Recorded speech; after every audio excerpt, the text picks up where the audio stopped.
খামারিদেরকে message, সেটা হলো হঠাৎ করে গরু যদি খাবার না খায় বা বাছুর যদি খাবার না খায়, তাহলে কি কি লক্ষণ আপনারা দেখবেন।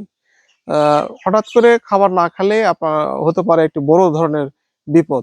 এই বিপদ থেকে বাঁচতে গরুর লক্ষণগুলো যদি অল্প সময় দেখা যায়, তাহলে বাছুর এবং গরু দুটাকেই বাঁচানো সম্ভব।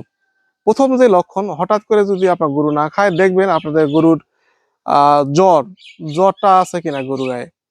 কারণ অনেক রোগী আপনার হলে আপনার গরু গায়ে টেম্পারেচারটা বেড়ে যায়, জ্বর থাকে, তাই অবশ্যই আপনার জ্বরটা নির্ণয় করা জরুরি। দ্বিতীয় যেটি কারণ আপনার হলো দেখা উচিত, সেটি হলো আপনার এই গরুর দেখা যায় যে অনেক সময় আপনার পেট ফাঁপা হয়। এই পেট ফাঁপার কারণে ফুড পয়জনিং হয়ে অল্প সময়ের মধ্যেই গরু মারা যায়। তাই জরুরি হলো জাবর না কাটলে বা খাবার না খেলে 8 ঘন্টার মধ্যে অবশ্যই পশু চিকিৎসক ডাক্তার দেখাতে হবে। যদি গরুর পেট ফাঁপে যায়, এটা অবহেলা করবেন না, পশু চিকিৎসকের পরামর্শ নেবেন।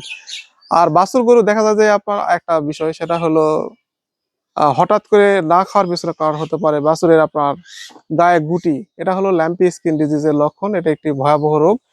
তাই এই রোগে আপনারা যদি গায়ে গুটি দেখেন, তাহলে পশু চিকিৎসকের পরামর্শ নেবেন।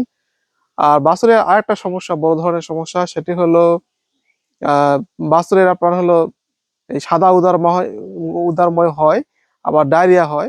ডায়রিয়া হয়ে পানি শূন্যতায় বাছুর অনেক সময় মারা যায়। তাই ডায়রিয়া বা পাতলা পায়খানা বা সাদা উদরময় হলে বাছুর আবার পেট ব্যথা হয়, পানি স্বল্পতা হয়, খায় না, ফলে গরু মারা যায়। তো এই বিষয়টা গুরুত্ব দিবেন। বাছুরে অনেক সময় আপনার দেখা যাচ্ছে বর্তমান সময়ে খুরাই হচ্ছে।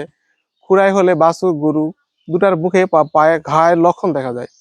এই লক্ষণটাও আপনার গুরুত্বপূর্ণ। দেখবেন যে এটা আপনার হলো হঠাৎ আপনার মুখে লালা ধরতেছে কিনা, মানে লালা ফেনা পড়তেছে কিনা, গরুটা খাচ্ছে না, এটা একটু নজর দিবেন।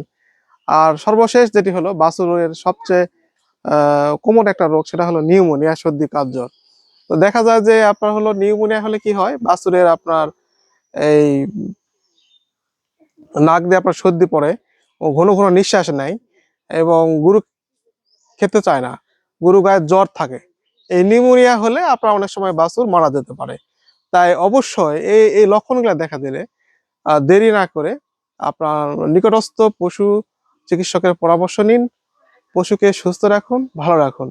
আমার ভিডিওটি ভালো লাগলে অবশ্যই একটি লাইক, সাবস্ক্রাইব করে এবং অন্য খাবার দেখার জন্য শেয়ার করে সঙ্গেই থাকবেন। ধন্যবাদ। আসসালামু আলাইকুম।